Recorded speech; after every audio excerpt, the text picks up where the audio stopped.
Date lang tayo mga lods, bukas sa peak day. Bali April 30. So yan, pila namin dito, time check ma 9:52. Ang schedule ng charging namin sa Depo 1 is 10. Yan, priority kami dito sa charging 10 to 11:30. Bukas back na to. Kailangan 3K. 3K kami.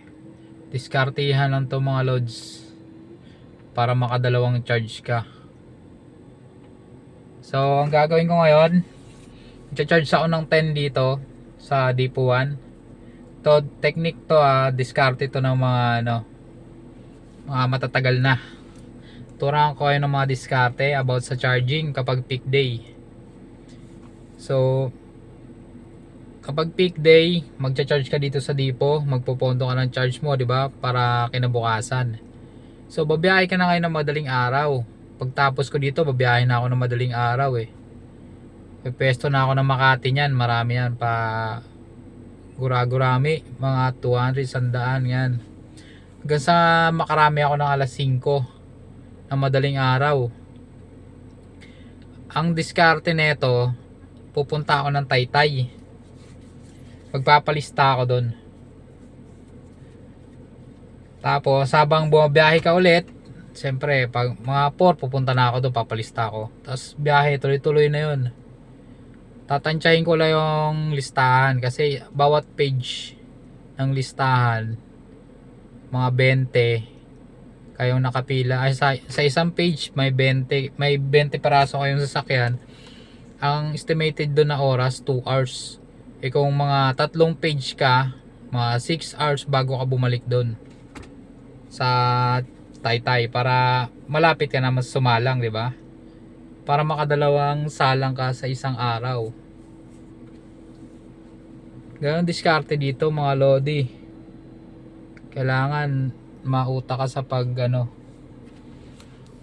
pagtansya ng battery mo, and then alam mo yung mga charging station na pupuntahan mo na makakapag-charge ka pa ng dalawang charge. Kasi sa ibang lugar, nako, mahirap nan, mahaba ang pila sa ibang lugar, tsaka hindi pwede yung papalista doon ng aalis ka. Sa Taytay kasi pwede yun eh, basta matansya mo yung oras mo. Pero kapag tinawag ka na, wala ka doon, back to ka, sa umpisa ka ngayon. Kailangan aga-agahan mo. Bali 5 hours pa lang andun ka na. Kung pangatlong page ka, 5 hours pa lang, tansyahin mo na yun.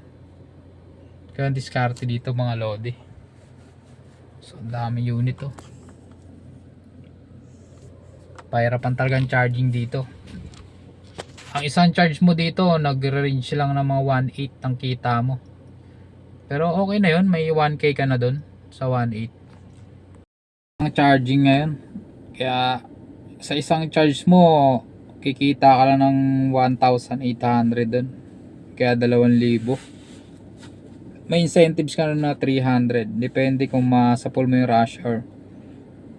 Pero sa 1.8 mga tansya ko ng mga 350 ang incentives mo, and then ang araw mo 695, bali 1K din. Ngayon yun lang kinikita ko ngayon, 1K a day kasama incentives. Pahirapan ang pangalawang charging mga boss. Pipila ka 3 hours, 4 hours. Mauubos ang oras mo. Pag ganun, umuwi ka na lang. Kaysa may pagsapalaran ka sa pila, di ba? Kaya ang daming umayaw din kasi mga bago pa lang nahihirapan na sila mag-charge. May nakausap ako dito, bago pa lang sila eh. Kakaumpisa pa lang gusto na umalis eh.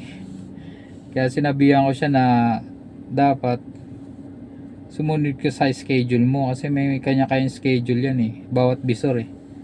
Priority ka naman dito sa Depo 1 kapag schedule mo eh.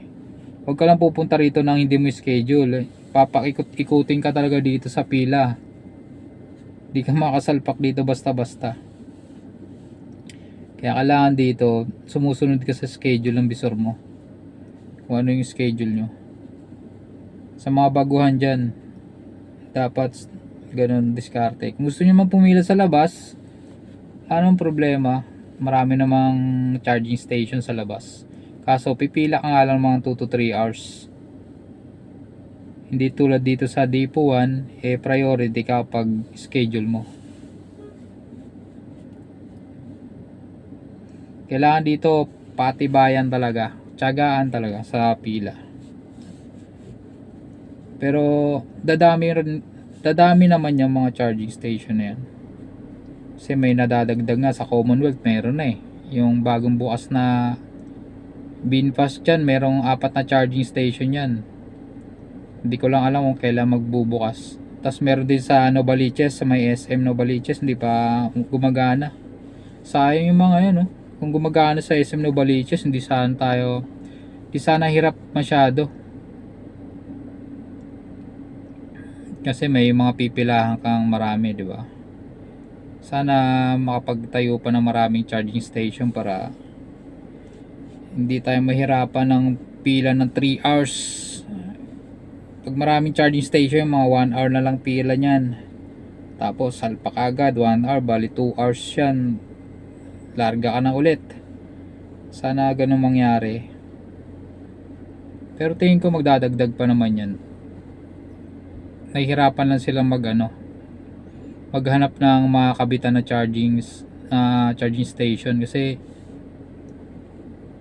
daming kailangan yan, permit. Una sa lahat, permit. Kaya yung Novaliches hindi pa nabubuksan may problema ata sa permit. Tagal na nun, sayang yan dami sanang pipila dyan. So yun lang, magdiskarte. Gusto nyo magdalawang charging, doon kayo sa Taytay magpalista. Tansyahin mo lang yung oras mo kung makakabalik ka. Tapos biyahe ka ulit Pasig, paikot-ikot ka lang sa Pasig, meron yan dyan. Tapos pag tansya mo na yung oras mo na malapit ka na, balik ka na ulit ng Taytay. Traffic lang naman dyan pag rush hour, pero pag mga 11, 12 hanggang madaling araw, wala na yan. Tsaka mga alas 7 ng umaga, hindi naman gaano pagpapuntang Taytay. Pagpaluwas lang na Maynila yung traffic dyan. Tsaka dapat gagamayin mo yung bawat charging station, kung gaano kahaba ang pila. Sa Antipolo pumipila din ako dyan, hindi gaano mahaba dyan. Montalban, yan, kailangan sumali ka rin sa GC para updated ka kung saan maraming pila, kaya saan konting pila. Ganun lang mga bossing. At kung interesado ka sa mga ganitong content mga boss, pwede makihingi ng isang like. Subscribe na rin ang ating YouTube channel para updated ka sa mga video na upload ko. Kung may katanungan kayo about sa Green GSM, pwede kayong mag-comment mga boss para ma-replyan ko kayo sa comment section. Yun lang, good luck sa ating lahat.